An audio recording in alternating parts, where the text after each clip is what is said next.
Welcome, everyone. Welcome to the Total Truth Show. And here on the Total Truth Show, we want to help you break free from the lies and propaganda of the mainstream media, all the disinformation and misinformation. We want to help you blast through all of that. And my name is Ken Kleinberg, coming to you all the way from the USA, San Diego, California. And I'm Alden Alternay, known as the Media Queen from the Gold Coast in Australia. There is a great awakening happening in the world right now, and you're going to want to come along for the ride. A lot of lies are coming to the surface. There's a lot of awakening happening. And as this awakening is happening, people realize they've been deceived for years. They've been lied to for years around all sorts of things. A lot of people have been blind to what has been going on in the world, and now they're starting to see. They're starting to see things in a different light. Through our show, we want to raise global consciousness to quantum critical mass. And we don't want you just to accept the things that we're saying. That goes for our guests as well. We want you to do the research for yourself. Get out there and start questioning things. Start looking things up. Do the research. We want to pave the way for a new awakened world. And we want you to come along for the ride. So with that, let's get started, you guys. Let's dive into today's episode. Once again, welcome.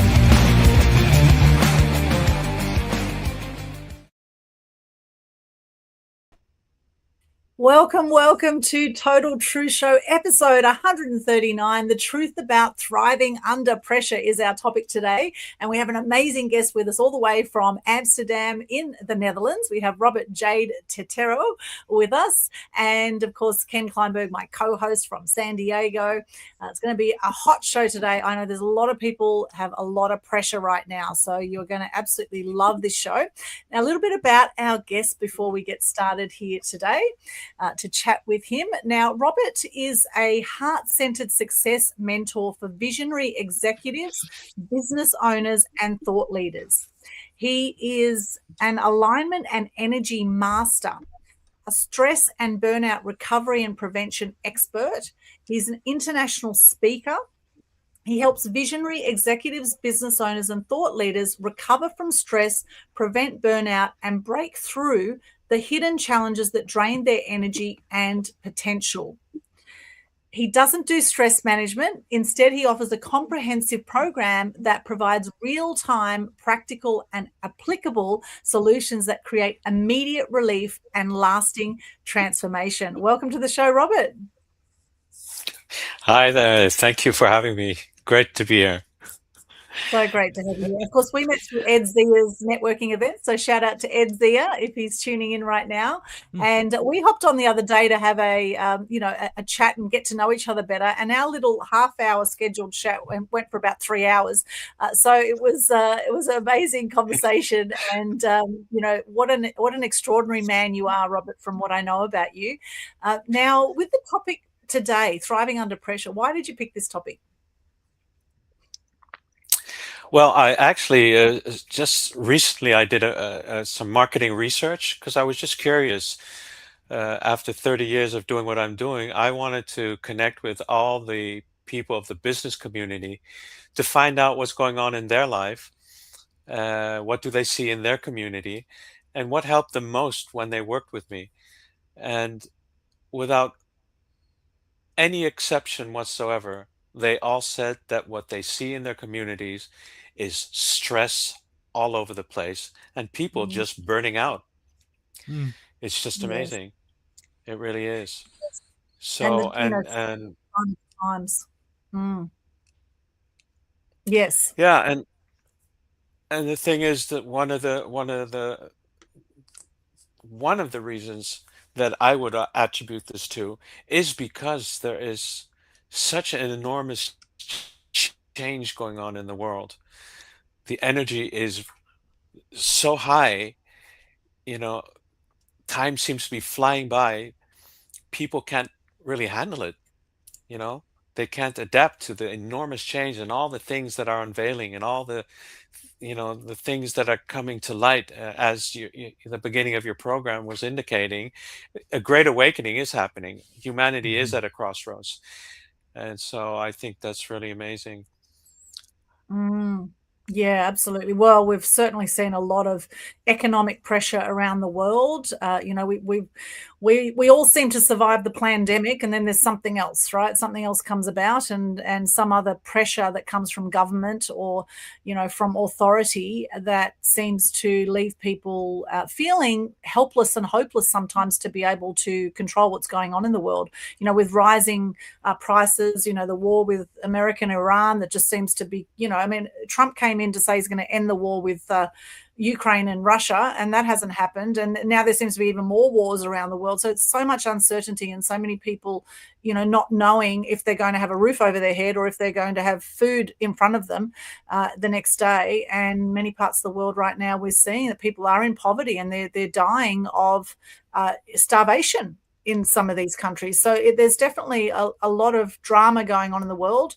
In Australia here, we've just had the government shooting down our beautiful horses and koalas and all sorts of animals that and making up reasons and justifications for why they think that is humane or why they think that is okay to do that. And of course, people are up in arms about it. It just seems like the people are not being listened to, and it feels like people are out of control. It feels they cannot control what's going on in the world. And of course, that adds extra pressure. And of course, we can't control what the Correct. government does. So it's coming back to, okay, how can we thrive under pressure, knowing that there's so much external pressure? And there probably has been since the beginning of time. There's probably been a whole lot of pressure since the very early days, and there probably always will be. So how do we live our best lives considering what's going on in the world? So what would you say to that, Robert? Um, well, as far back as written, well, history on this planet, what have we been doing? We've only been waging wars. Mm. So I really didn't know how to deal with that.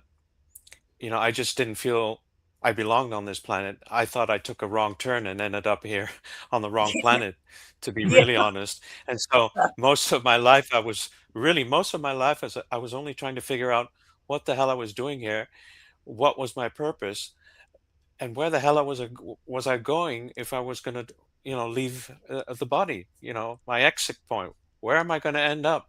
Is this the end of it all? And it just everything or nothing actually made sense to me whatsoever. So I've been a seeker as far back as when I was a child, looking at all the adults going, these people don't understand me. Seriously. Mm. So uh, I've always been dealing with my own personal pressure constantly, but I never gave up looking for a way of resolving this because I was absolutely convinced that there was no reason whatsoever that any one of us would have to suffer of overwhelm, stress, and burnout.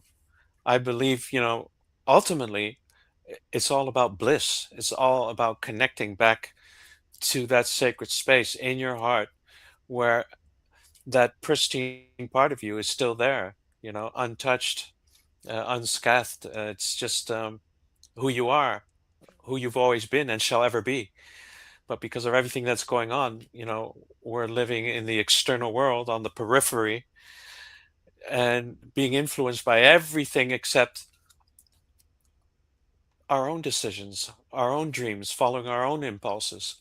You know, th- so part of my journey is learning and teaching others to trust that there is a higher intelligence, that despite the fact that all this stuff is going on, it had to happen. All the prophecies are just coming together at this point in time. The Zoroastrian prophecies, the biblical prophecies, the Native American Hopi prophecies, the Sanskrit prophecies, they're all coalescing and saying the same thing. We are entering this time period where humanity has to wake up and we have to Mhm. take individual responsibility if we want to make a change. And Mm. it's that's a big thing that we're talking about here, but it does come back to the individual of cleaning up their own mess, because again, the world is only a reflection of our own inner being. So if we don't like what we're seeing here, stop trying to fix it here. The only thing we have to do is go within and fix whatever it is that we are not willing to look at. We can point at Stalin and Hitler and all the dictators, Uh, but we were a part of that creation. We have to take that responsibility, and this is the time where when we have to do it. We can't say anymore, "Oh, I don't want to, I don't want to know what's going on in the world." And so a lot of people sticking, the I call it the ostrich effect, sticking their head in the sand and pretending that nothing's Mhm. going on. That's not going to work. We have to take personal responsibility. Now, so Robert, you said we need to clean up our mess. So I actually want to dive into that and unpack that a little bit here. So let's, so Robert, can you unpack that a little bit? Let's go into some detail. What do you mean by clean up our mess? Are you speaking of trauma that we hold? Are you speaking of, yeah? So unpack that. Yeah, yeah, wonderful. Good question.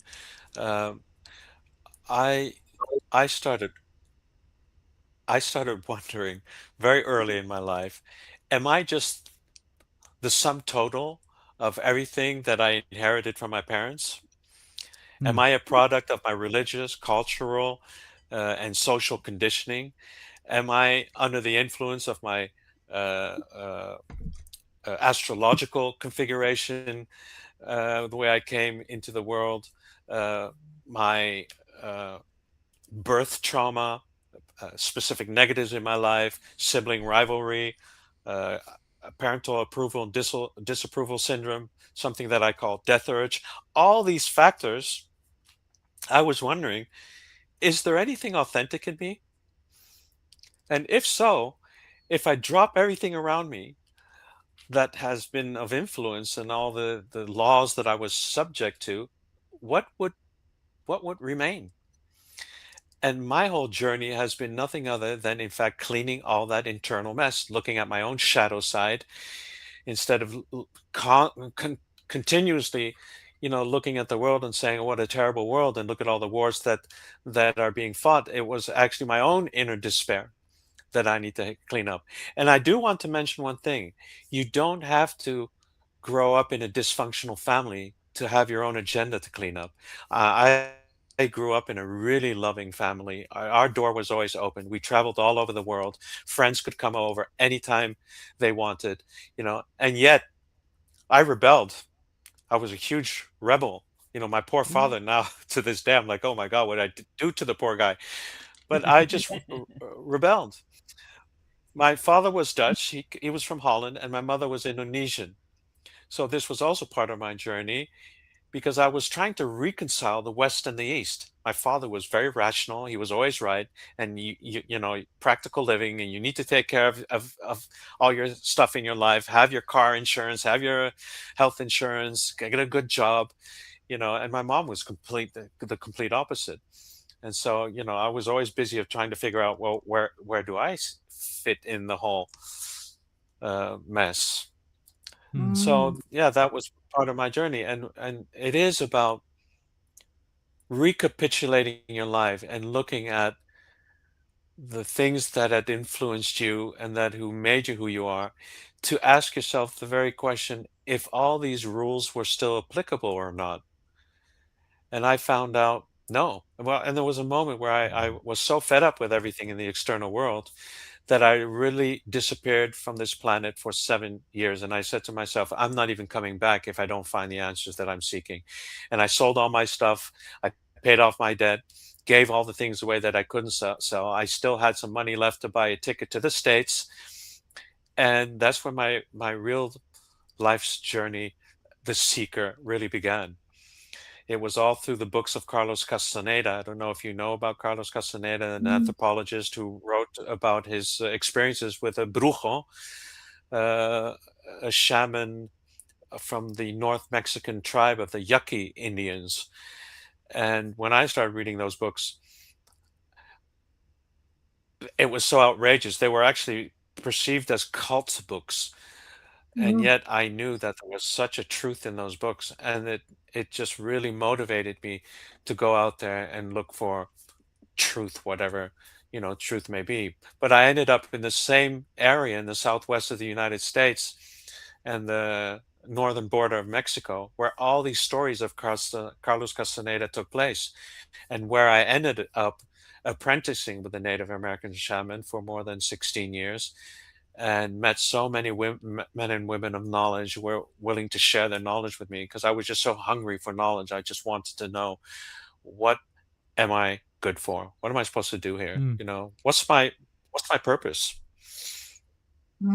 What do you love about the shamans and their philosophies? Well, to me, it was, this is certainly not the path for everybody to take, because I mean, to even get into that reality, I really needed to let go of everything that I thought I was and the world is and everybody around me. And it was really a process of breaking down my ego completely, and was I willing to let go of that? And well, I had a pretty big ego, so I was slapped around enough, to wake me up. But Yes. but it was so powerful and so profound. And through those experiences, I actually had very similar experience to Carlos Castaneda, who experienced it under the apprenticeship with Don Matos in those books. So, you know, these books were also widely criticized, and he was also yeah, sort of put down, because they always tried to find his medicine man and nobody ever did. So they sort of said, well, it's probably nonsense, the stories that he's telling. I wasn't I wasn't even bothered by that. It was about what he was essentially teaching. And to put it in a nutshell, ultimately, after all these years, what I only discovered all that practice was all about is getting yourself out of the matrix. Mm. It was so profound. Mm. Because, I And mean, the natives were suppressed for over 200 years by the Spanish who came in, then the Mexicans, then the Americans, and all the Europeans that flooded into the New World, right? And so they'd been suppressed for like over 200 years. And so, and they'd be killed off if they wouldn't convert to Christianity. So what did they say? Well, out in the facade, they said, yeah, sure, we'll convert to Christianity. But meanwhile, underneath, they found a method, a really amazing method, how they could completely free themselves of any form of conditioning of the external world. And that was remarkable. For me, that was absolutely remarkable. now I'm And curious so about that. ultimately, yes, we can live.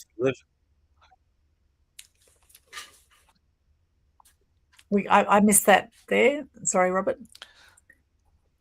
What was the method that they used Yeah, to say free say themselves? that again. What was the method that they used to free themselves from the matrix? Oh,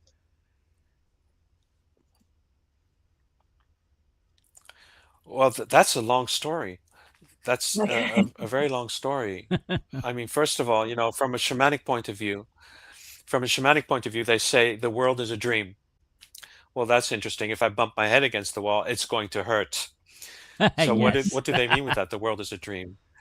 We don't we're not saying that the world is not real, but what we're actually saying is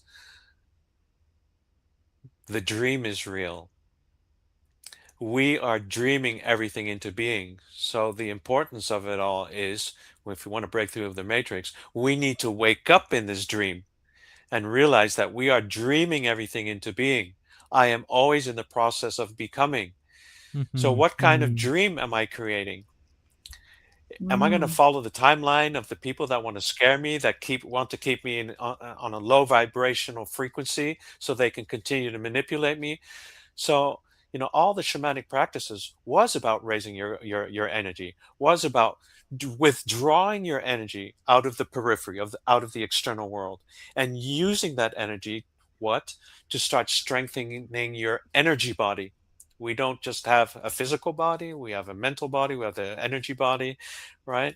We have the emotional body. But it's amazing when you find out what happens to your energy body when you withdraw your energy that is constantly stuck in the external world and start using that for complete other purposes. I find it So, really an interesting exercise, what for instance. Oh, sorry. I thought you were done. No, no, no. Um Go. Yeah, go ahead.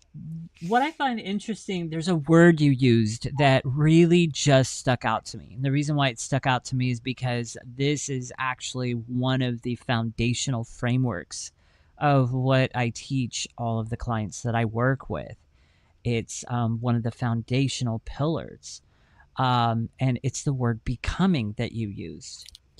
And so the example I want to give here, just for the sake of example, not, and also not to get off topic, because I know sometimes Aldwin hates it when I go on these little rants and get off topic, but I am going to use this as an illustration because I think it's huge, and I think it's a very huge principle in a lot of aspects of life, not just what I teach. But so for people who may not know, I'm a weight loss coach. I've lost 62.5 pounds. I've kept it off for 7+ years now. And oftentimes the question I get is not how did you lose the weight, but how have you been able to keep it off for 7+ years easily and sustainably? Well, that goes into one of the concepts that I teach, the concept of becoming. And again, I'm using all this not to talk about me or not to talk about what I do, but to give an example here. So the thing about it is diets, my average client, has been through diet after diet after diet, never been able to keep the weight off. What is missing in their life around reaching their health goals, reaching their weight goals, and being able to stay there sustainably is the becoming process. Why? Because diets skip that process. And that's why Absolutely. we can't do diets Absolutely. anymore, because it skips the becoming process. The becoming process is so important. So even in the aspect of business, if a person actually reaches their income goal in their business without becoming the person that's able to stay and sustain that goal once they reached it, it is actually the Exactly. worst thing that they can possibly do. Achieving that goal without becoming is actually the worst thing that they can possibly do. Becoming process is vitally important for you to be able to sustain and stay there. Anyhow, can I so expound on that as Absolutely. well, because becoming is so important.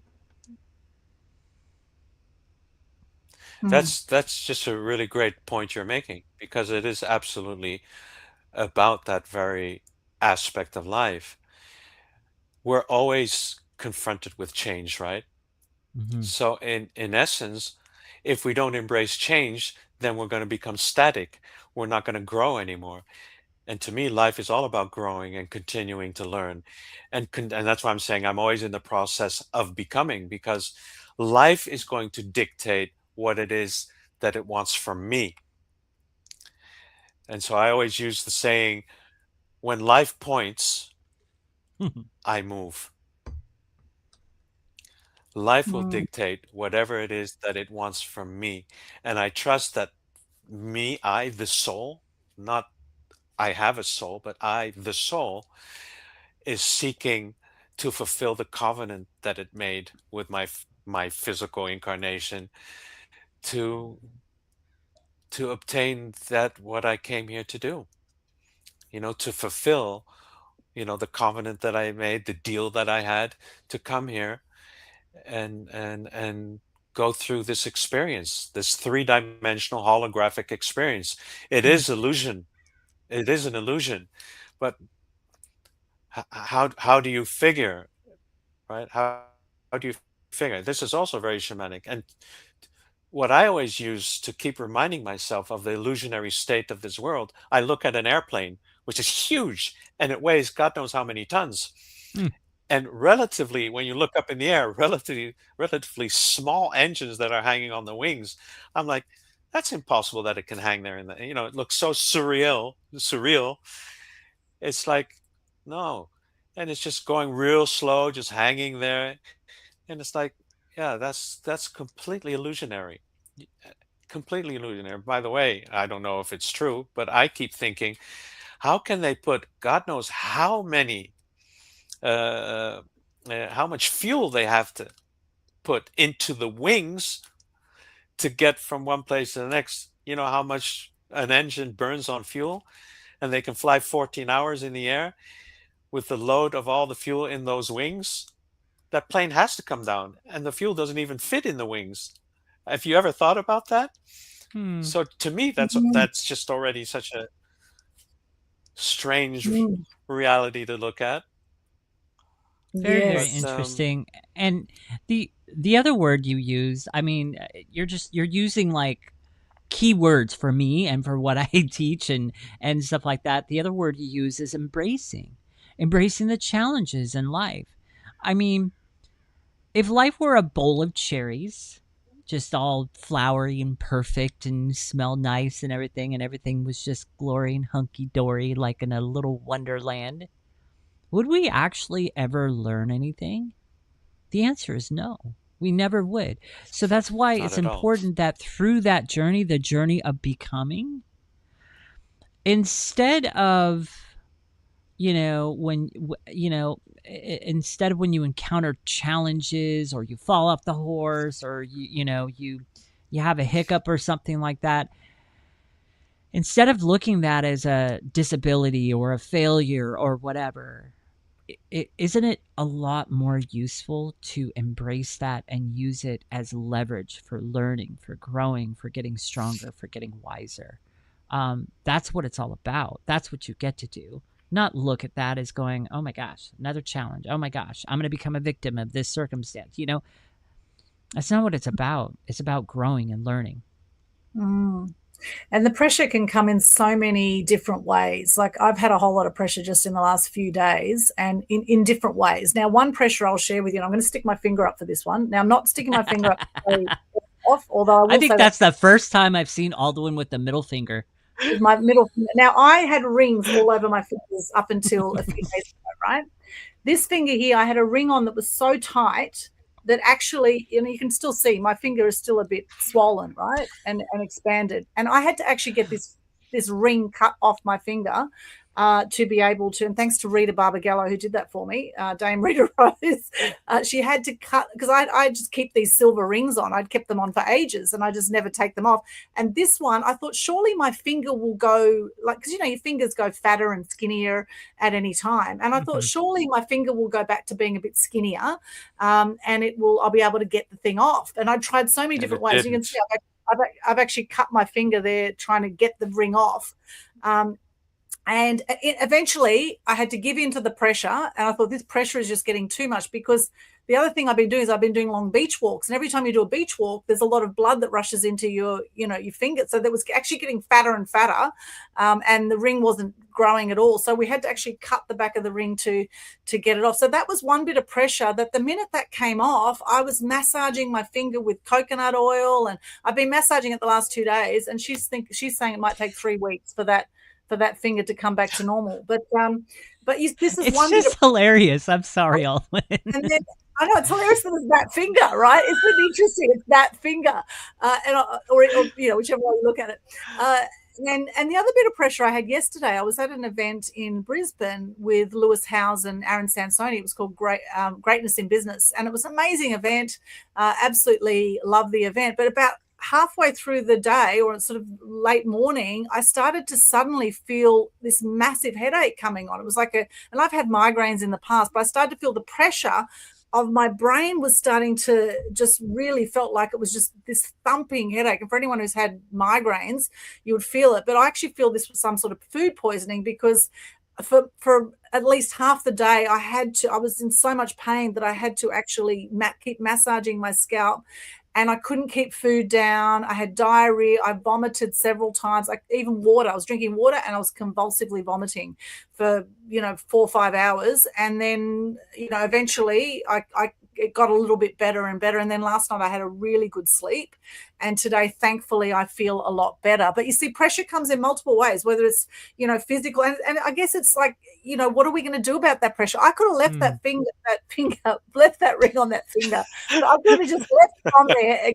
I could have just left it there, but it got so painful. The pressure got so much eventually, and I could see, I could feel, even now it still hurts, because it's now, getting the blood flow the other way is quite a challenge, because it's been under that pressure for so long, that really it's now going to take a while for that pressure to dissipate.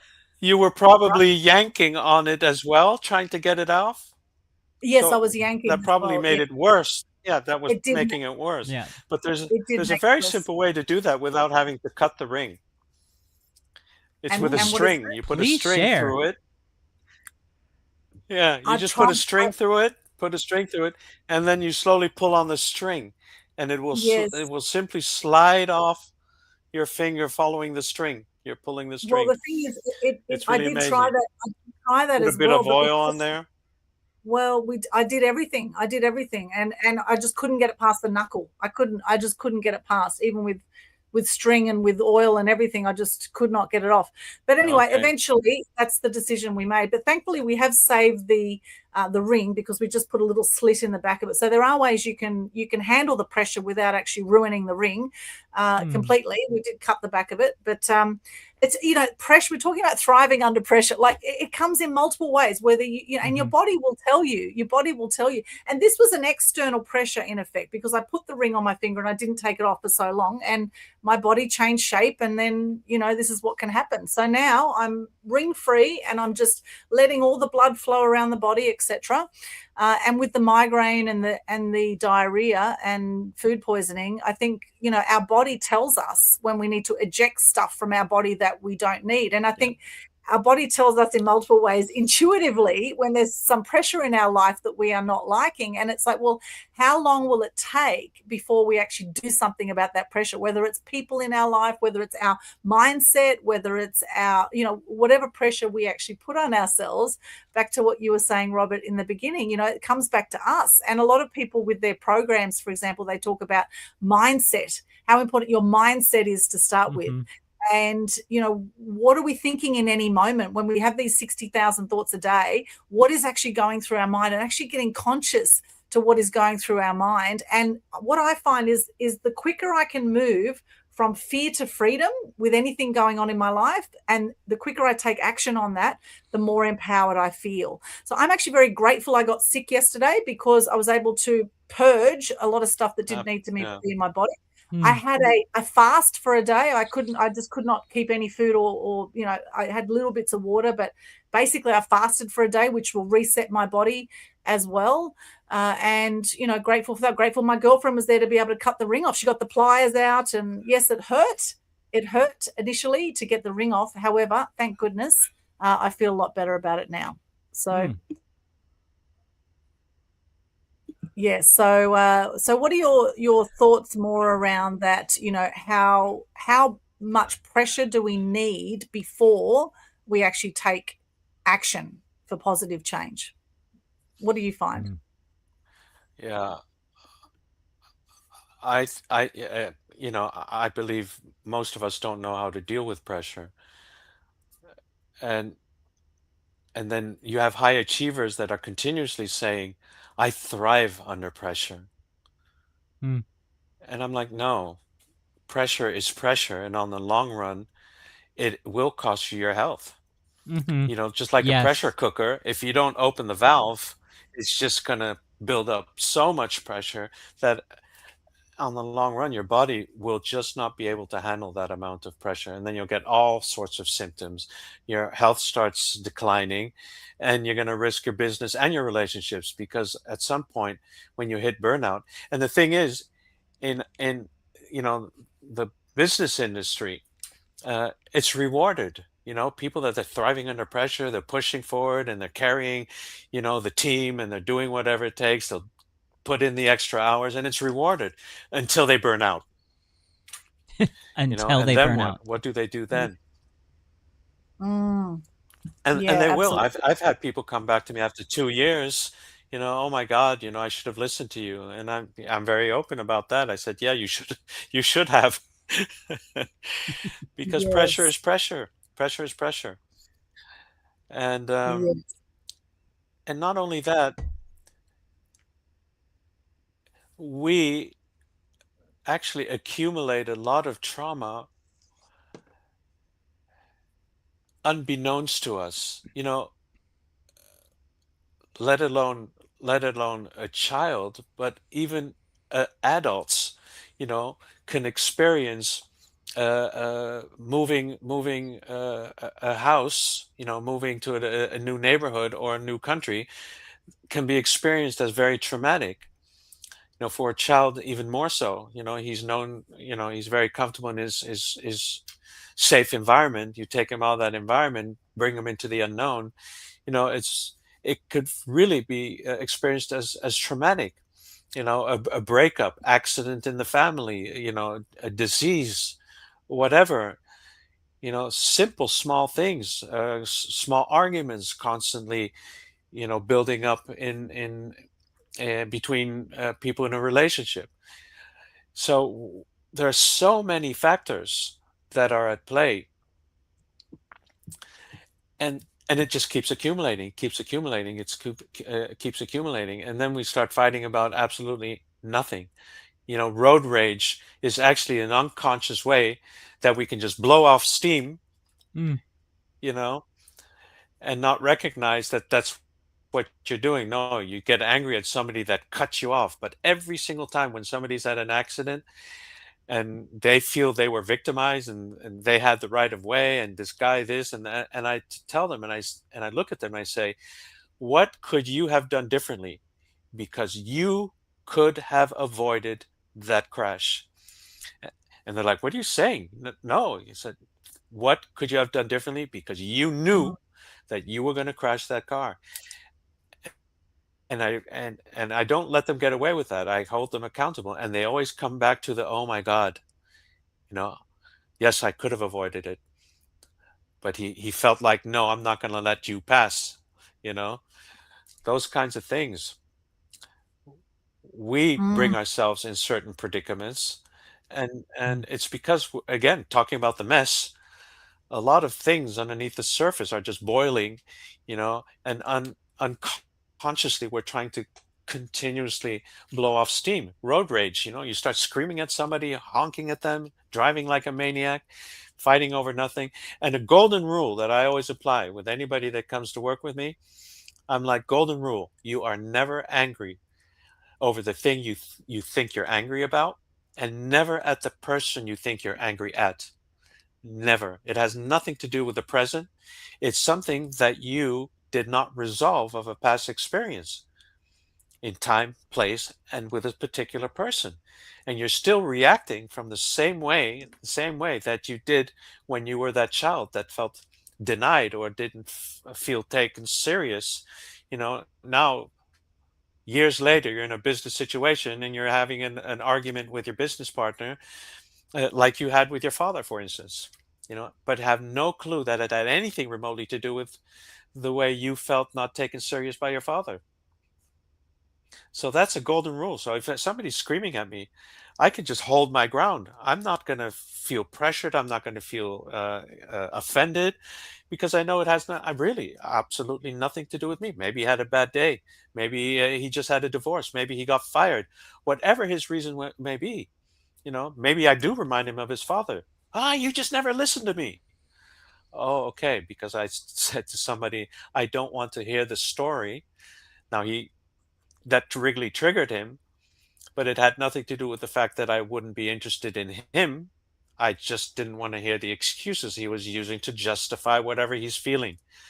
I always want to bring people to the point, you know?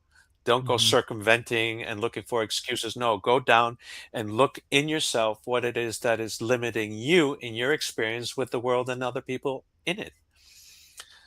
So that's what I really love doing, and helping them recognize that pressure and thinking that you thrive under pressure is just not a good thing, and that it is absolutely not necessary. Has worrying ever helped you? No, Nope. No. no, exactly. Right. And so I've realized, I had a coach years ago say that I was addicted to adrenaline, which is very interesting. And I think there is definitely some truth to that. And I look back at my life and I think I was an elite junior table tennis player there for a while. So in sport, it's a very high adrenaline thing. I've been in the media for as long as I can remember. And of course, media is very go, go, go, deadline, deadline. Yeah. Actually the word deadline is interesting too. Deadline, right? Yeah. The Perfect. pressures of meeting these deadlines or meeting these timeframes, and leaving things to the last minute. Often I've had a bad habit of that as well, and so that creates extra adrenaline and extra pressure that doesn't need to happen if I plan things out in enough time or allow enough time for things.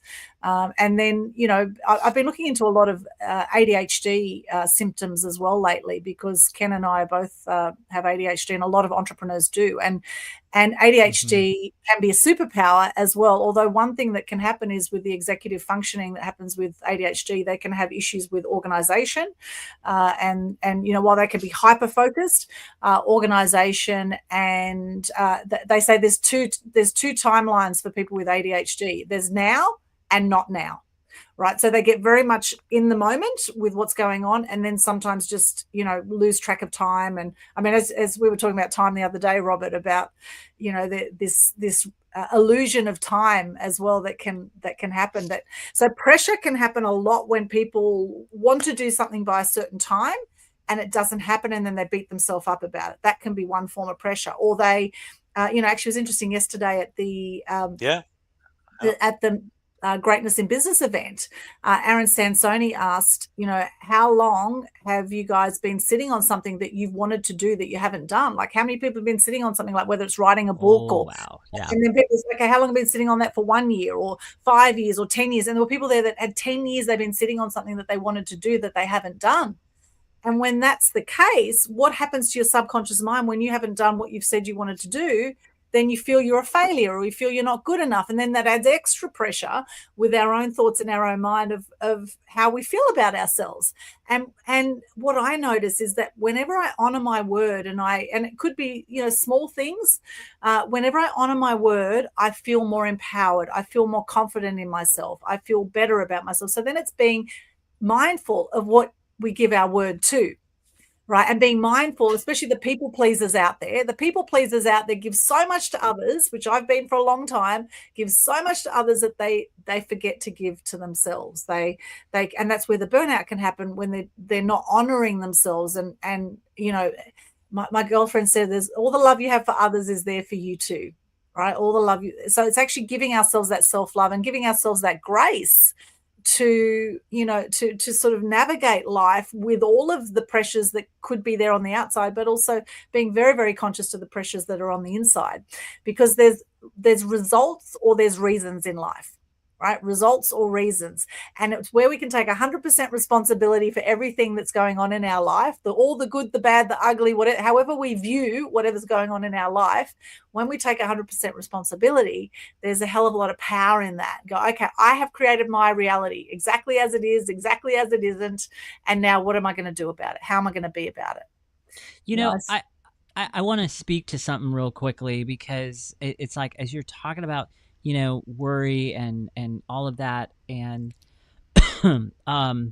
Chris actually just put in Chris's recent comment here, life is too short to worry all the time. I struggle with it because you need to attend to certain responsibilities, but good point.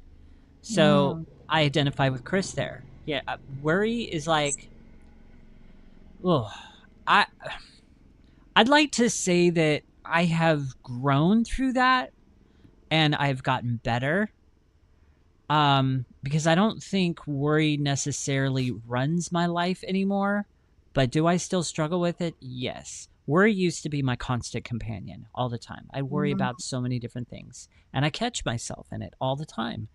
And, and learning to kind of reframe it, learning to kind of release it, because in reality, it really does no one any good. All it does is worsen the situation.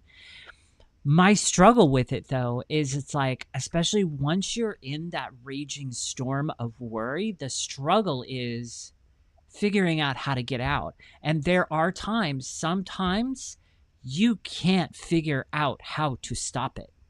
And that's like, sometimes that's the biggest frustration for me. So, Robert, Aldwin, did you have anything more you want to add? Because I got a question for Robert. Okay. Totally. So Robert, my question for you in those kind of circumstances. So when you're in that raging storm of worry and you've got that raging storm just circling in your head and it's getting worse, and you're waking up at 4 a.m. in the morning, you can't get back to sleep, you're losing 2 hours of sleep, and you can't shut off your brain, how do you get past that? How do you, when you've tried everything, you've tried prayer, you've tried meditation, you've tried everything, but you can't shut it down. You can't shut down the constant raging storm that's going on in your head. How do you get out of that? That's my question to you, Robert. Yeah. Well, first of all, you could journal and you could just write down, so that and writing heightens the point of focus. So you're actually brainstorming, right? And bringing everything out of your head onto paper. So you're already one step removed from that. But there's another much quicker and a much more effective way of doing this, and I love it because all our emotions are just climates. It's just a climate. And just like the climate, the weather will change. So what I tell people to do is just sit with it. Don't do anything with it. Just sit there Mm. with your anger, with the worry, with the struggle, with the frustration, with whatever climate you're in. Just sit with it. Don't go anywhere because the ego wants to. It wants to I fight. It want to wants to struggle. fight. It Yeah. wants Mhm. the solution now, right? No, don't move. Just observe it. Don't move. Don't worry because it's not permanent. Everything is impermanent. So at some point, without you even realizing it, all of a sudden it is just gone. Just like the clouds all of a sudden pass pass by. If you notice all those thoughts that are going on in your head, just observe them like you're observing the clouds. Don't try to identify with it. Don't superimpose your ideas over it. Just observe those thoughts. I mean, that's with meditation. When people start meditating, the first thing they think is, I don't know how to meditate. Because the first thing they're going to become aware of is that they've got 3 million thoughts going Oh my through their gosh. head Yeah. at the same time, right? So then they give up. But it's no, it takes practice, and it's like the waterfall, and then the water comes into the river, and you've got a level 5 current, and then level 4, level 3, level 2, and then finally, right, you break out into the ocean, where you end up in the bliss and the quiet but you have to go through the motion of all the thoughts that are just possessing you, if you will. So it's a climate. Trust that it will pass, just like any other weather climate, and weather that storm. And then you can, as an observer, you can really become that. What is it? How do you say the needle in the eye, or something Nice. like that, or the Eye of the Middle needle. the quiet eye in the of the Eye of the storm. storm. The eye of the eye, storm. the eye of the storm. Yeah. Exactly, Mm, exactly, exactly. And mm. and there's one other thing, because you were just reading something that somebody just had posted as a comment. Yes. And Yes. I was reading that he was talking about, yeah, the worry and the frustration that he has certain responsibilities for other people, or doing certain things, and I say to all those people, I say, you only have one responsibility in your life, one and foremost responsibility. And most people don't like me saying that at all, but it is toward yourself. You are only Mm, responsible for yourself. And that might sound like mm. crazy, because most people will say, well, wait a minute, you've got children to take care of, you have a wife, you have a family, you have your job, you have your. No, I am first and foremost, and I stand by that, responsible for your health, for your well being, for your, internal harmony. Why? Because if I'm not in that place, then I won't be able to serve anybody, nobody. Mm. So, sometimes I say to somebody, yeah, be egoistic. If people are going to call you egoistic, that's fine, because only you know what you need to get to that place of peace and quiet and bliss. And only then can you be of any significance to anybody else. I want to speak into that a little further. So you, oh my gosh, you hit the bullseye with what you just shared there. Because if you're coming and you're serving people from a place of lack, like if I show up for my clients from a place of lack, they're not going to get the same quality service that they hired me for. So therefore, you are 100% correct, 110% correct. I'll top that. Yeah. You must take care of yourself and give yourself that time so that you're replenished, and you are literally coming from, as my own coach, my own business coach says, so you're coming from a place of overflow. You serve your clients Right. from that overflow. You serve people from that overflow, not from the main cup, but from the overflow. So true. And, there's a lot of emotional pressure Yeah, well that said. yeah, well said, exactly. A lot of emotional pressure can come from that feeling of obligation to family. Like, I have two aging parents. A lot of people know my mum is 82 with dementia. She can't walk. She's in a nursing home. And every time I see my mum in the nursing home, I come out crying. I just come out, really sad that she's not able to walk when I know she can walk, but the dementia, I can't control her brain. I said to mum the other day, I said, "Do you want to walk, mum?" And she said, "It's too hard." She, a year and a half of being in bed. She had a fall under the care of a carer a year and a half ago, broke her arm. Nothing happened to her legs. She was walking half an hour before this fall, half an hour with me. We were doing walks down the road and, but then she had the fall, 3 months in a hospital bed. And now she's just has lost all confidence in being able to walk again. And I think of my mum and I think, all her life, she gave so much to so many people.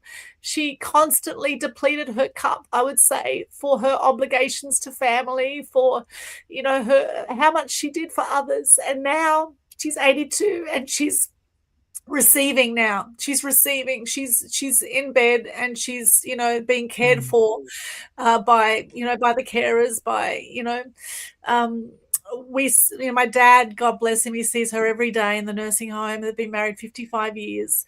And he has also the obligation, he said, he often says to me, he said, when I married your mum, I said I would be there right till the end. I would, till death do us part, right? That was the word that people give in marriage. And yet, so many people break that for whatever reason, as it takes two to tango. But, the pressure, and also my dad's 88. He's had 4 heart attacks, prostate cancer, diabetes. He's living on his own. I'm a 3-hour drive from them. Right now I'm actually at my dad's place, and God bless him. He just brought me some homemade juice, some guava juice. He just came and brought that to me during the show. What a godsend he is, beautiful parents. But this obligation we have for those around us that we love and that we really want to do our best for. And at the same time, a lot of carers need caring, right? Because they just give so much of themselves, and you can get so frustrated when I just want my mum to walk. I just wanted to get up and, be able to have that freedom in her legs. And of course, one day of lying down, you lose 60% muscle mass. So of course it's too hard for her to walk now because her legs will be like jelly, and she's lost a lot of weight. She's more and more frail. Her skin's really, I touch her skin, it's so soft, and it's really, really tough to witness those around you aging or, not well in some way. But then at the same time, that's the cycle of life, right? We're born, we die in this version of reality, the 3D version. Robert, as you mentioned earlier, it's going to happen to all of us at some stage, right? Some people die quickly and some people it takes a long time for them to pass. And then I come back to gratitude, right? I help myself through this. I think, well, at least they're still alive. Right. And while they're still alive, I will do the best I can for them. And at the same time, I also make time for myself. I make time to go to the beach. I make time for my beach walks, hanging out with my chickens or my cats, or my, doing media consultations, doing these shows. This all fills my cup, doing all this kind of stuff.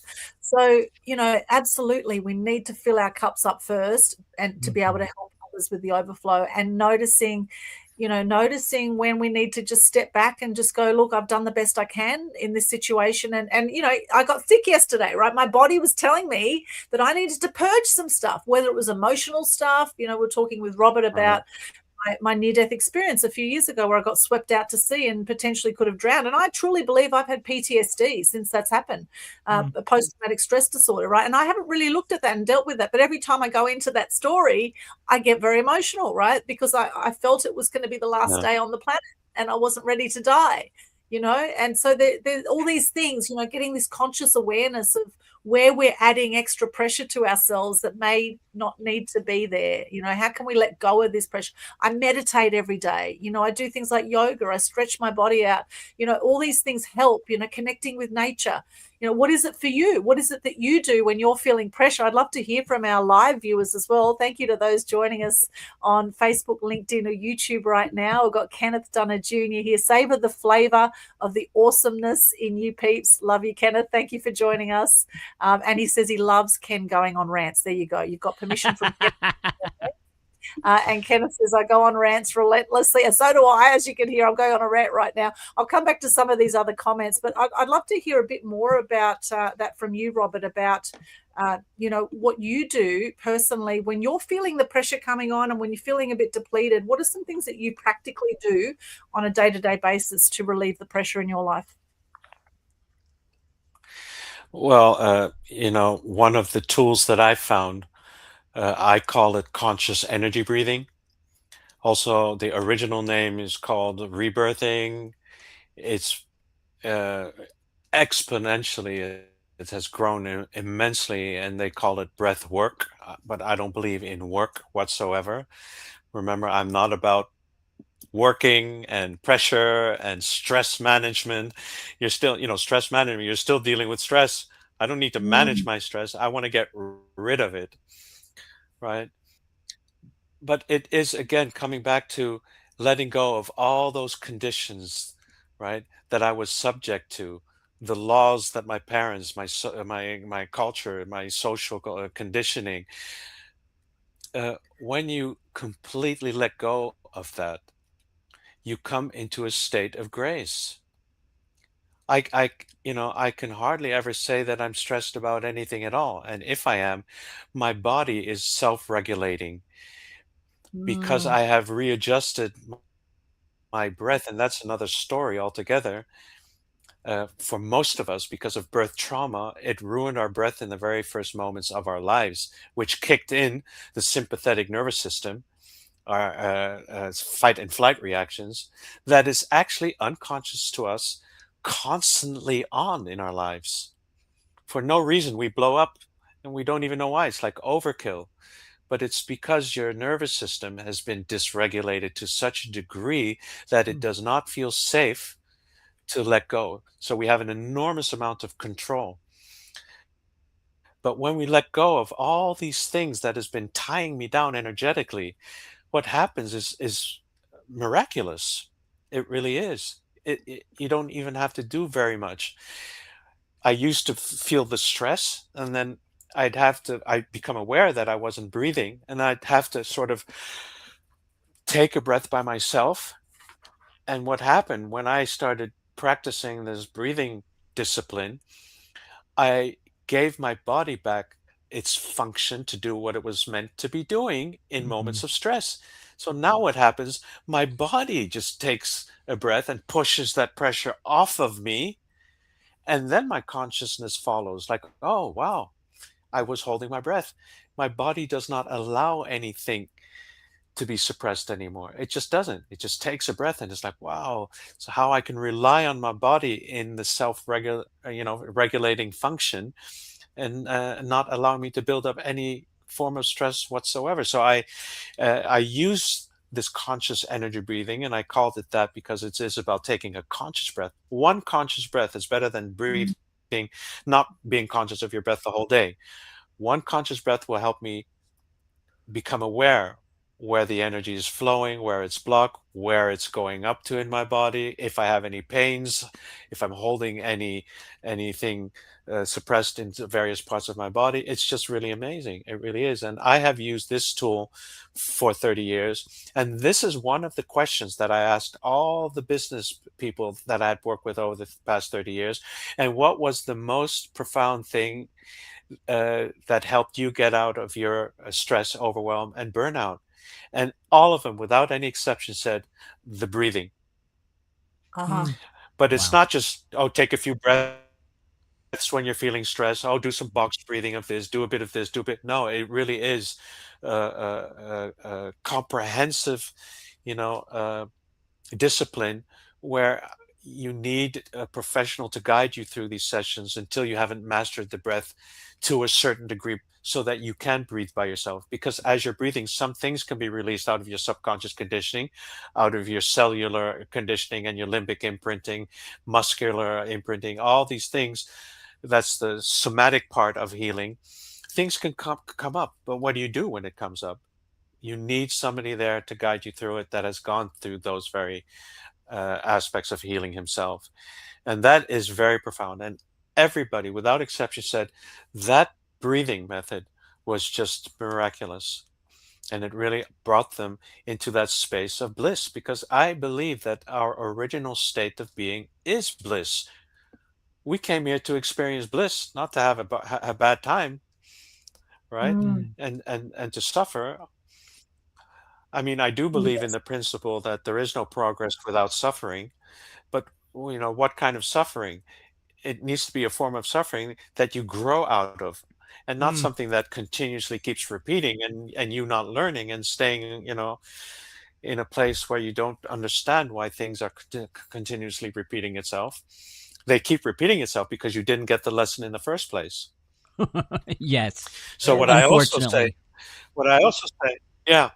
So what I also say to many of the people that I work with, I always say that, for one, problems don't exist, because for every problem there is already an opposite solution. We're living in a world, a dualistic world, right? So for every problem there already is a solution. So all we need to do is step aside and allow it to neutralize itself. You have to trust this higher intelligence that I'm talking about, that you are able to do this if you step aside and trust the process. And the problem is actually only there. Why? To help you, because now you have to do something. You have to gain energy and curiosity to find out what is hidden behind that obstacle that life is trying to teach you, right? Mm. It's only a Mm. learning process. So when you let go, you you can really get down to what it is that life is trying to show you in that very moment. And then you have these huge epiphanies, these huge aha moments, like, oh my God, I never thought of this. Oh, wow, amazing. Oh my God, what a healing just took place, because you didn't give any energy. You did not identify with the problem, but knew, okay, I've got an obstacle in front of myself now. Now I'm going to pay attention. This is the time where I want to be alert, because life is trying to point me in a certain direction, and try and figure out what's hiding behind the obstacle. That's magnificent. Mm. Mm. I love that. And back to the breath work, And so I can never, yes, you can never, we'll go to conscious breathing in a minute. Yep. You can never, you're saying? There's a um, small delay. when you look at life that way, it's never a matter of failure. You Right. can never say, I failed. That's impossible. It's just lessons learned, Mm. and Yes. hopefully you learn the lessons so you don't have to repeat them over and over and over again. But it's Yes. all about helping you grow, helping you, reconnect with that essential part of you that is always there, has always been, and forever shall be. Mm. Yes. It's And about when embracing. because we just went into separation. Yeah, Yes. It's about yeah, embracing the challenges, isn't it? Embracing the challenges as learnings rather than a lot of people say, oh, I failed at that. And then they beat themselves up about it. But just because you feel you failed at whatever that challenge was doesn't make you a failure. Mm. Right. And that's where a lot of people collapse the two things. And, it's just actually embracing the correct. challenges and looking at them as I learning used to beat experience. myself up constantly. I used to beat myself up constantly. The Yeah. self-critic, Dad, you don't have to tell me what I'm doing wrong. I'm already punishing myself for everything I Yes. think I'm doing wrong. So I beat him to the punchline, Yes. you Yes. know. So true. Now, I'm So curious. Yes, it's so true. We can be our own worst enemies. Now back to the conscious breathing. I'm very curious about this because I've done, quantum breath work and different types of breath work over the years, which have been under guidance and under, in a safe environment, where some of this conscious breathing or quantum breathing can be, transformational as far as almost taking you to other dimensions, right? And that's like a whole. I think it releases DMT or something. It releases something that's like having a natural drug when you do this really deep, in through the mouth, out through the mouth, very deep breathing that, for 20 minutes or so. So with the conscious breathing that you're talking about, how much time would you need to really be able to shift something that's going on in your life, or you're feeling a lot of pressure? What's the best kind of You will, mm, well, believe it or not, within the first session, you will immediately start experiencing change simply because things are coming to your conscious awareness. I mean, in my first session, I recapitulated my whole life. I mean, it was just remarkable. Now, I'm an exception to that rule, but because I was already so ready for all those parts of my past and past lives to be revealed. But in one session, it was just unbelievable. And for the first time in my life, I understood why I had become who I had become, and and why I was faced with all those problems. That a very specific decision was instrumental in how I lived my life. For instance, one of my pre-verbal thoughts that I had was, I'm going to have to do this alone. And for the rest of my life, I ended up doing everything alone. But it was mm, of my own conviction of something that happened. Because even when people would come to me and say, "Can I help you?" What do you suppose I would say? "Oh, no, don't worry. I can do it alone." And then mm, I would get angry when I needed somebody, and I would get angry and yell at everybody that nobody was there for me. yes. So I was maintaining my own belief unconsciously. It was just amazing because somewhere in my life in the past, I had I had decided that I was going to have to do this alone. It's just Mm, unbelievable. And and during that session, I was like weeping and at the same time laughing my head off because I realized the stupidity of it all, the ridiculousness of it all, and at the same time crying and crying because of the pain and suffering that I'd caused myself. It was just amazing. So the, in that first session, I knew for the first time in my life that this was something I wanted to pass on to people. And I didn't know in what form yet, but I knew it was the breath that I wanted to teach people to use because it just changed my whole life completely. and being And I in come breath. from a business background. Yes, fascinating. And being in breath is being in spirit, right? It's actually the Yeah, spiritual flow through the body is, when we breathe properly. Now, I've got some absolutely. interesting. Absolutely. Yeah. But the point is this, yeah, just quickly, the point is this, because when I talk about spirituality, I ask all entrepreneurs, are you spiritually fluent? You know, spirituality has nothing to do with something, out of body or woo woo, on the contrary. When I started breathing, because I had experienced peyote ceremonies, medicinal plants, I could go into other dimensions, no problem. But I realized very quickly that's not what it is about. It's not about, you know, going on some kind of journey up there. It is about bringing the energy into your body here and now. Hmm. This is what we came here to do, taking possession of the body and having been blessed to have a body to experience this reality. So it's not about, having all these out of the ordinary experiences. On the contrary, it is about taking completely possession of your body and using your vehicle to experience this reality in its fullest. Hmm. You know, Yeah, one that's of the things that I wanted to fascinating. say there too is, you know, in regards to failure. So it's really, really funny. So there's some clients that I work with, and one of my client, um, one of my clients often has I feel like they often carry this failure from their past, and it's coming in to their weight loss journey. It's coming into their health journey, and it's constantly been showing up in many different ways. And I'm being very, very careful on how I word things because, I'm also trying to protect my clients' privacies, obviously. So I'm even trying not to use him or her as much as possible. But so I developed a whole coaching session around this, and I started this way. And I said, let me ask you something. If a toddler falls 500 times while learning to walk, did he fail? And the obvious answer is no, of course not. So, what did he fail? Was he learning? But what if his parents looked at him after like the third fall? And as ridiculous as it sounds, it just makes a powerful point. What if his parents looked at him after the third fall and said, well, I guess walking just isn't for you?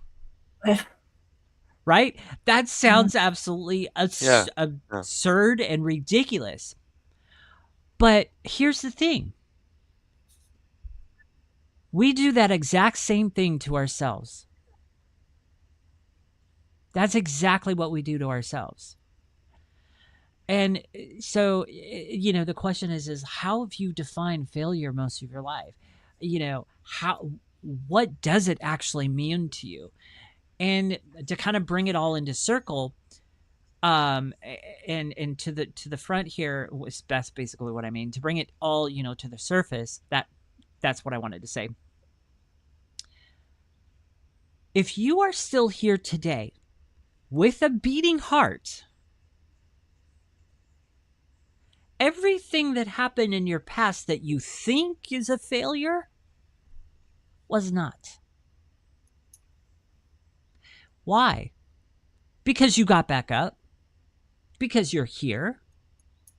So technically, all you've done is you have put a tag on things that have happened in your life, a tag of failure, when really the actual reality, and I'm using reality, picture this word in all capitals and with a bunch of exclamation points in front of after it.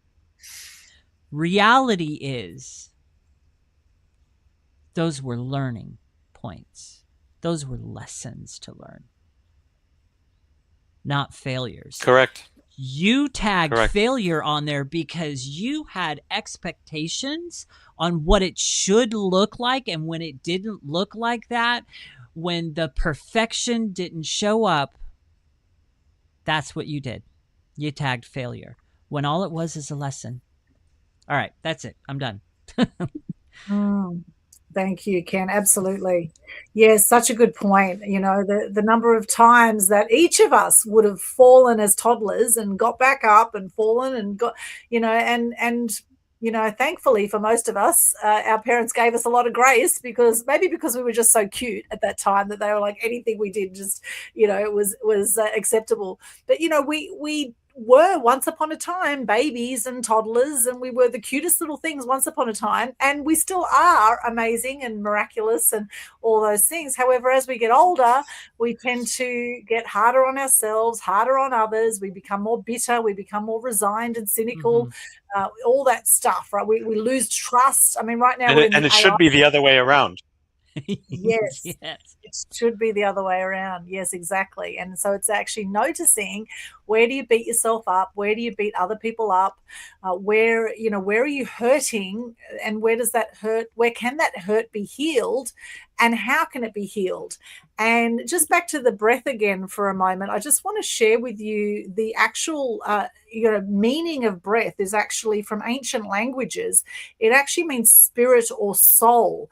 And inhaling symbolizes receiving life and divine energy, while exhaling represents releasing negativity and surrendering. Isn't Isn't that interesting? How powerful is our breath? And our heart beats for us, I believe, is 100,000 times a day. Our heart beats for us, and we have no conscious thought of that often in a day.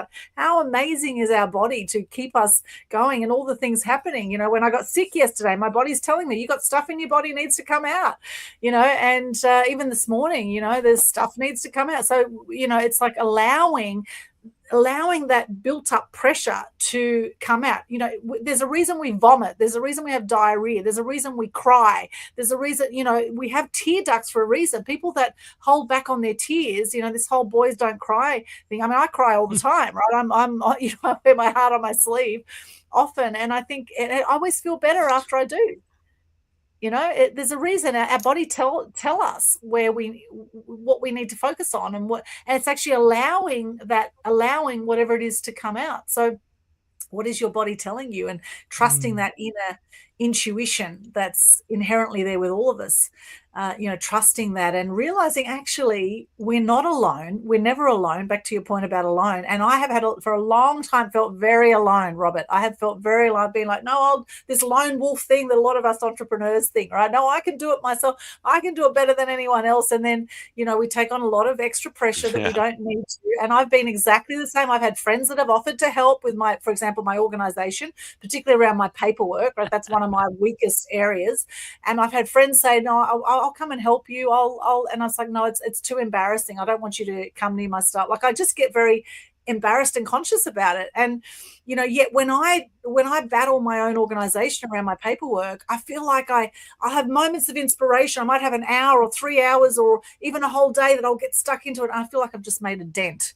I feel like it just feels like hard work, and there's some things that some people are naturally gifted in or that are very good at, and some things that we're better at than they're not at then. And so it's about, okay, how can we work together to make this happen? But back to the, alone thing, what I realize is alone actually has all one in there. If you look at it, all one is another way you can look at alone. And I do believe that we are spiritually guided at all times. We have our angels and our spirits around us and our ancestors.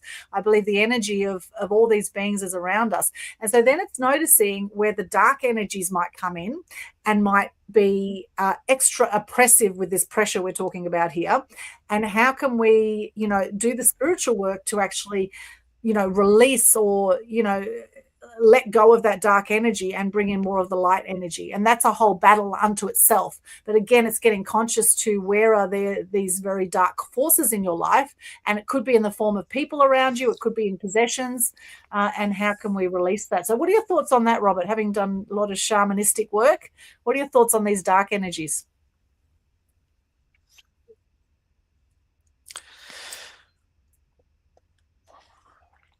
Well, that's a good question. I mean, I have dealt with so many possessions, people that had various forms of entities. I had a shaman work on me. I had like 6 different entities hanging on to my energy, Wow. And I had to get them off of me. You're not aware of it, but it already happens, like through curses. When somebody says "go to hell" to you, it's a curse, and they're hooking you into the negative energy.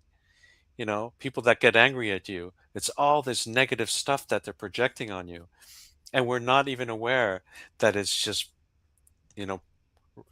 diminishing your energy. And so there is a specific ritual that we use in shamanism, that you actually, this is very extreme, but there's another way of doing it, but literally by the teachings of uh, Don Juan Matus, the teacher of Carlos Castaneda, in the practice of these shamans, they actually say that you have to recapitulate every single experience with every single person you've ever had a relationship with, no matter how minute the the relationship or the encounter was, because their premise is that we always leave a part of ourselves with the person you interacted with. Now, believe it or not, when I started cutting the energetic ties to a lot of people in my life way back throughout my life. Guess what? All these people all of a sudden started calling me that I Oh, hadn't really? seen for like 40 years. All of a sudden, the telephone, yeah, because I am there cutting the energetic ties, and they might all of a sudden feel this emptiness because I'm taking my energy Mhm. back, and they might start thinking of me. Not coincidentally, all of a sudden they call me up. Robert, is that you? Yeah, who is this? Is that a child that I hear on the background? Yes, that's my child. Who is this? Right? Well, somebody that I was just cutting the energetic cord with. Wow. Unbelievable. Really That's amazing. So we and all, we go ahead. I'm just curious what happens with those phone calls. Do you then engage? Like, does the person want to catch up with you, or what happens then? Yeah, yeah, yeah. Well, I had one person also. I have lots of these calls. It was interesting because I had one person call me up after also like 30 years. Robert, will you forgive me? Oh, And it was interesting because I'm thinking when that particular incident happened, and this person had emptied everything in my house in Los Angeles was stolen, and I knew who had done it. But very quickly, I just realized, well, God knows this is probably payback for all the things that I stole, either in past lives or when I was a child. I don't know. I just had this idea that it was okay to stick anything in my pocket that I just found. I didn't do it as a sport. I don't know what it was. I just, I didn't have that concept of children do that, and then they get punished, and then they think they're mhm. bad, right? Talking about, how we Yes. condition our children to believe that they're not good enough. Anyway, long story short, uh, it was interesting because I had immediately said, look, uh, I had decided to move anyway. So I was like, I saw all the advantages in all everything that happened and all my things that were stolen. So I said, well, one, I don't have to do anything to pack up and move all my stuff. Everything's gone, so I'm free. I can go. And two, I recognized that maybe it was just this karmic exchange of times that I had stolen. It's like planting seeds. I don't know if you know the theory of planting seeds. If I steal, right, I'm planting a seed that's okay. But what do seeds do over time? They Mm. grow. A seed can grow into a Mm. huge oak tree. So I might have been innocent as a child stealing little things, but meanwhile, 30 years later, it's a huge oak tree that's standing right in front of me that's falling on my head. So all my Mm. belongings were stolen. So I recognized immediately, okay, this is probably part of me, paying the universal bank. Let whoever took my stuff enjoy it, and I remove her of him the responsibility of having taken my stuff because I wouldn't want something similar to happen to them. And it was interesting. So this person was living in guilt, feeling guilty for 30 years when I had already let it go after like several hours when I discovered my house was empty.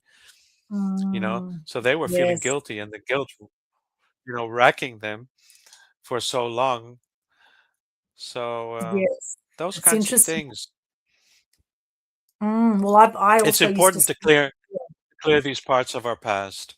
Yes, yes. I also used to steal as a kid, and for me, it was a bit of a I don't know. It was like, oh, can I get away with this? It was like this, excitement. It was just lollies and things like that. But I mean, I just used to, and I probably didn't have the money to buy it at the time as well. So I would steal little things like that. And it's interesting over the years, I've noticed, and now I don't do it because I know about karma. Right now, there's no way that I would steal anything. Right? It's just not. I understand it comes back tenfold if you steal from someone or Right. do wrong to someone, it comes back tenfold the other Yeah. way. Or if you do good for someone, it comes back tenfold that way too. And over time, it's interesting. I've been ripped off. I've been stolen from. Like I've had it come back in Right. multiple ways. Over time as well. And I've had to learn to forgive myself, to relieve the pressure and forgive myself because I Right. can't change the past.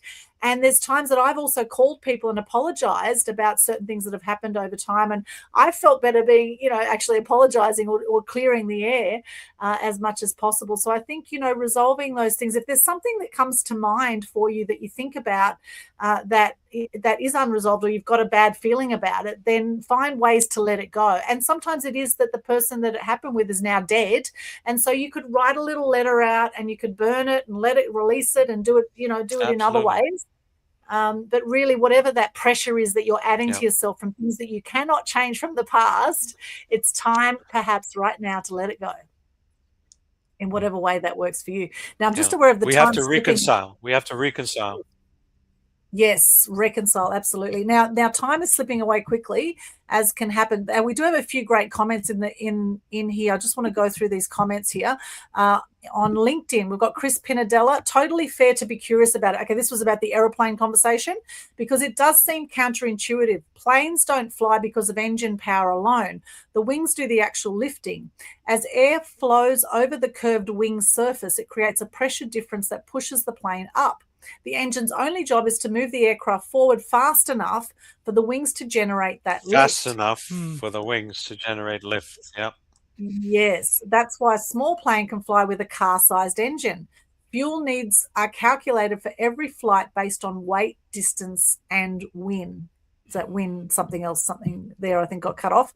That is in LinkedIn. Thank you, Chris, for that comment. It's interesting that when they first created planes, they were modeling the birds. You look at how birds fly, right? Look at all the different types of planes that have been over time, and we model nature.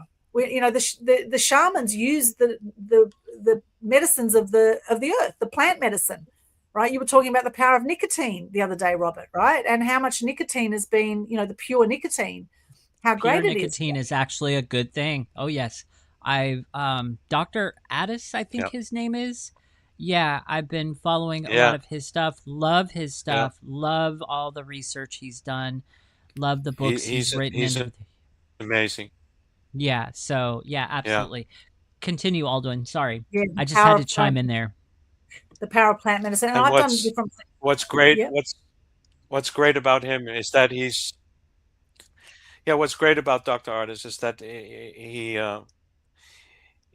has done so much research and has Hmm. all the scientific proof of anything that he's putting forward and uncovering. So that's wonderful. And Even when I for all the hear him speak, skeptics, you can't just say no anymore. yeah, when I hear him speak, no, there is something about the way he comes across with his confidence and professionalism.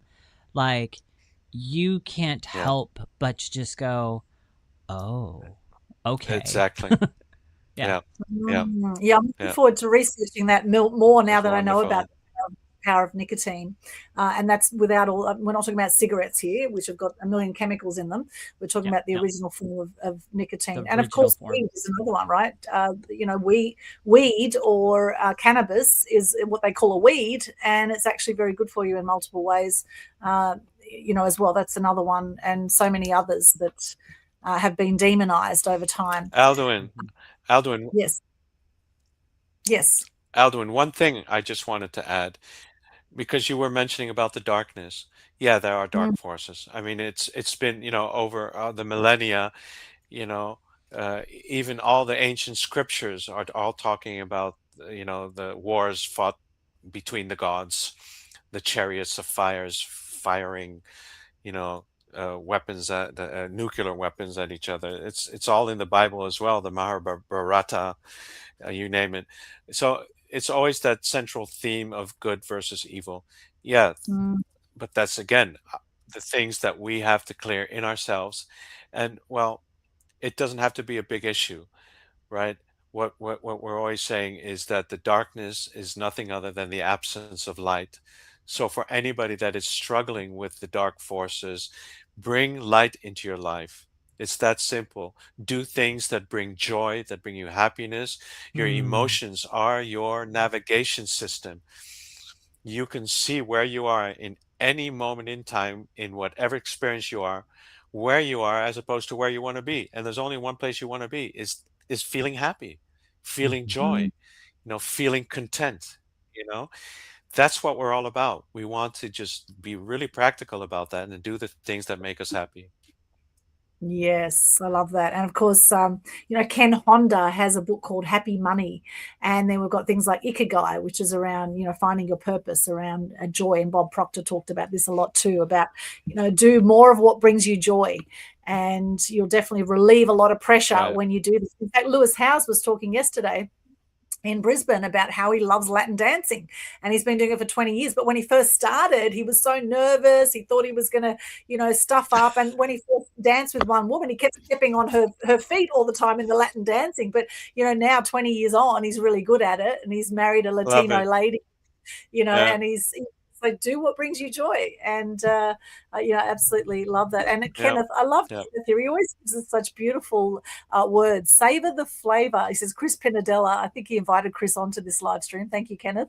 Savor the flavor of awesomeness in you, for sharing your beautifully well-articulated, eloquently stated, heartfelt thoughts with us tonight. Oh, thank you, Kenneth. I love that. Chris Pinadella says, hope you're feeling better now. Aldwin. Yes, I am. Thankfully, Chris, I am feeling a lot better. And now I've had my dad's beautiful juice, which I think had some lemon in it too, which is really, really good for you. Get some lemon into you. Very good to get rid of the nasties out of your body. Kenneth loves my little finger. Thank you so much, Kenneth. I'm glad I'll just show it to you. See, it's still recovering. It's 2 days on and it's still recovering. I have a little lump. Hopefully, my girlfriend was concerned about arthritis, right? She said, you got to be careful with arthritis around, it's changed your joints. Anyway, you can see how much swollen it is still compared to my other fingers. But thank you, Kenneth. I'm glad you like my little middle finger. That's actually for the government, that one. But anyway, we'll move right along. My body definitely tells me I'm stressed. Kenneth says, yes, your body does. Absolutely. Jairus is here. Hello, Jairus, on LinkedIn. Jairus, hello, everyone. Nice to see you, Jairus. And Kenneth says, Jairus, you finally showed up, homeboy. There you go. Jairus says he's rocking and rolling to Kenneth. That's nice. Good to hear. Rocking and rolling. Rocking. Now, Chris, I love this comment here because this is a big issue for a lot of people. My biggest new lesson is don't procrastinate. Okay, what do you say to that, Robert? Don't procrastinate. Why would people procrastinate? Oh, my God. Why do we procrastinate? Is a good question. What are we avoiding? There's usually a block. The next question. Yes. Yeah. What are we avoiding? What are we avoiding? Why are we avoiding it? I mean, it could be a fear. Could be a fear of failing. It could be the very fear of failing. So I'm not going to do it until we're reaching a deadline, right? And then you're forced to do it, and that feels very uncomfortable. But it's often because of the fear of failing, and then you'll just not do it and procrastinate. Yes. Yes, so true. Dr. DeMartini, Dr. John DeMartini, I love his work. And he talks a lot about Sorry. And he says, whatever's highest in your values, you will not procrastinate or hesitate about. You will be focused. You will be organized around those things. And, it's interesting, even with our ADHD minds, there's certain things in my life I'm ultra organized with, and there's certain things that I'm in total chaos with. And the things I'm in chaos with, such as the admin, right? I just, it irks me. Even saying the word admin irks me. But I know how important admin is, right? But it's just not my area of flow. So I will procrastinate and deliberate because I'd much rather be out by the beach or hanging out with my animals or, doing something that gives me joy. So notice, where do you procrastinate and hesitate? Because it won't be high on your values, whatever that is. If it's high on your values, you won't procrastinate or deliberate about it, or you will outsource it to someone who loves doing that thing. And yes, there are people out there who love admin, apparently. So wherever you are, I'd love to hear from you. There are people that just love the numbers.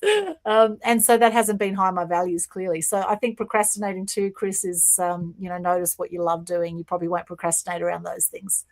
Now, Chris also respectfully slightly disagree with something we said earlier. Not totally disagree, but if you don't put enough effort into others and balance it well, you lose connections, and we are social creatures. Okay, this was about depleting our cup. I'm talking about earlier about you've got to fill your own cup up first before you help others with the overflow. So we are social creatures, Chris Pinadella says on LinkedIn. If we weren't, we wouldn't be in this room right now. That's true. And please DM me at some point. I used to work in neuroscience. Let me see if I can help in any way. Thank you, Chris. I appreciate that.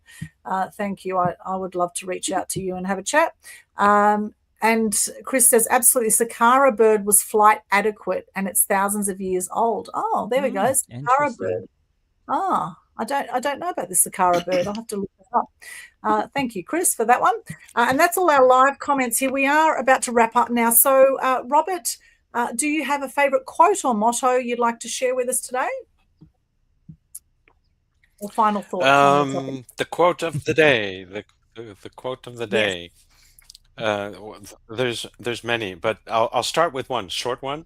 Whatever it is you want from the world, give it to the world first.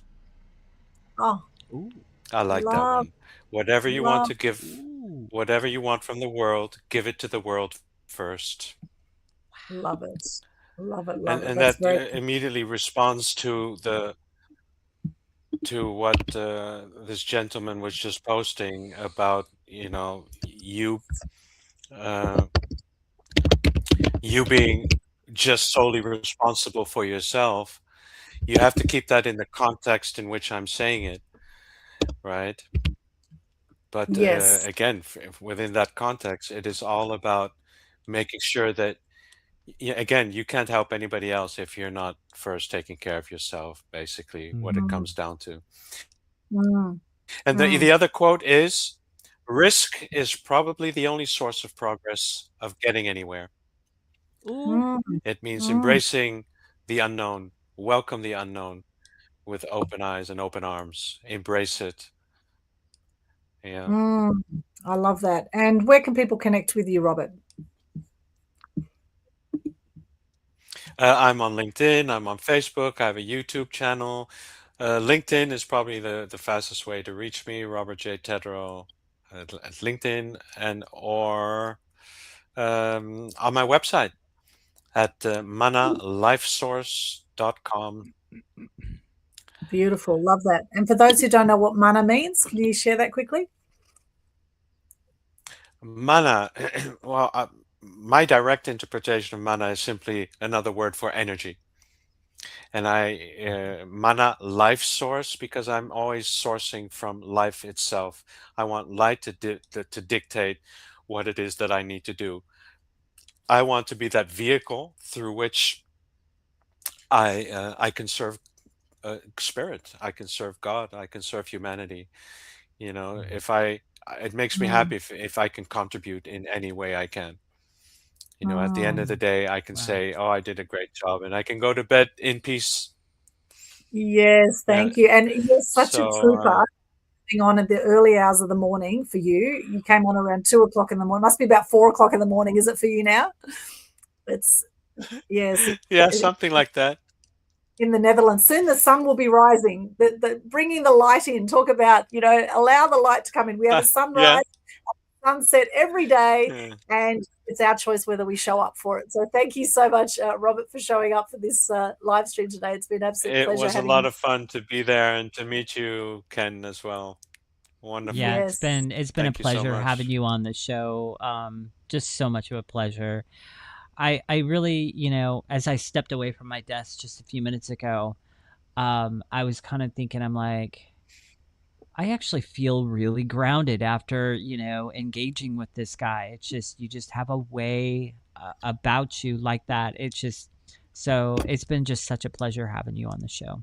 Yes, he's very easy to chat with and listen to. You definitely bring your mana life force to the, to your conversations and to what you do. I absolutely love it. And this is where our half-hour conversation turned into, I think it was actually 3.5 hours in the end. I hopped off at around 1 a.m. my time. It was 3.5 hours. It was 3.5 hours, and we could have gone on another 3.5 hours. We could have easily. We could have easily. To be continued. To be continued. Yes.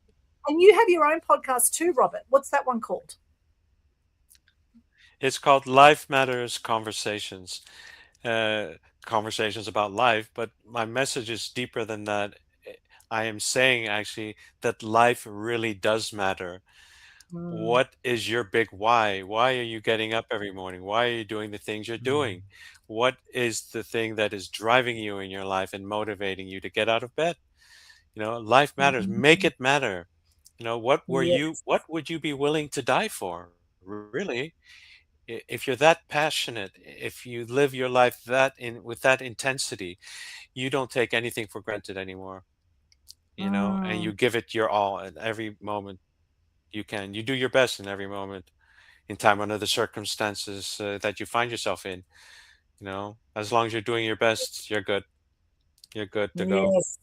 Wonderful. Well, I can't wait to be on your show as well sometime soon. So keep an eye out. That's on YouTube. You That'd can be connect fun. with Absolutely. connect with Robert there and hear more of the magic that we bring. We've got Chris Pinadell says, thanks for the show. Very fun. Enjoyed it. Thank you, Chris. We've got Charles Caldwell. Good to see you on LinkedIn. Greetings from Hong Kong. Hello. Welcome.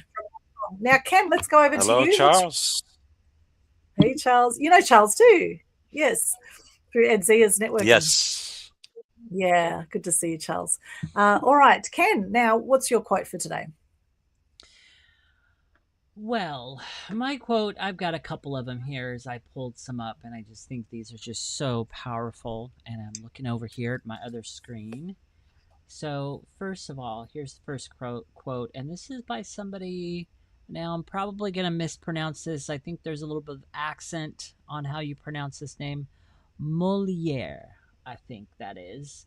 And the quote is, "The greater the obstacle, the more glory in overcoming it." And the second one that I'll share is this one. And this is some kind of old proverb. So it's actually not by somebody, but it's an old proverb. "Smooth seas do not make skillful sailors." Yes, so true. Absolutely. Diamonds are created under pressure, right? Yes, love it. Thank you, Ken. And how can people connect with you? Well, for those of you who don't know, many of you do, but for those of you who don't know, I've lost 62.5 pounds, and I've been able to keep it off for 7+ years now without a diet and having that be sustainable. And right now I'm literally giving away my 3 secrets to help you lose weight, feel energized, get healthy without starving or dieting. In just 3 one-on-one sessions with me, I expose the 3 biggest lies that are keeping people sick, stuck, and overweight, because that's how that industry makes money. And I'm showing them how they can fuel their body God's way and finally break free and keep the weight off for life like I've been able to do.